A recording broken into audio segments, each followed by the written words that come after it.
Hello viewers, শুভেচ্ছা নেবেন। আজকে আমি আপনাদের সামনে উপস্থিত হয়েছি voice change of present perfect tense নিয়ে। অর্থাৎ আজকে একটি ইম্পর্টেন্ট বিষয় নিয়ে আপনাদের সামনে উপস্থিত হয়েছি। এটা সাধারণত স্কুল এবং কলেজে যারা পড়ে থাকে, পড়াশোনা করে, তাদের জন্য অত্যন্ত উপকারী এবং অনেকটা কার্যকারী। সো চলুন, প্রেজেন্ট পারফেক্ট টেন্সের স্ট্রাকচারটা কী হবে ভয়েস চেঞ্জের ক্ষেত্রে। সো স্ট্রাকচার হবে, অবজেক্ট হবে সাবজেক্ট প্লাস হ্যাভ অথবা has plus been plus V3 বা ভার্বের past participle plus by plus সাবজেক্টের objective form. I am saying again, object হবে সাবজেক্ট প্লাস হ্যাভ অথবা has plus been plus V3 অর্থাৎ ভার্বের past participle plus by plus সাবজেক্টের objective form.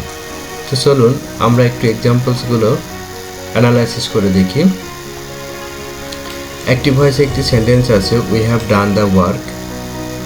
এর passive করলে হবে the work has been done by us.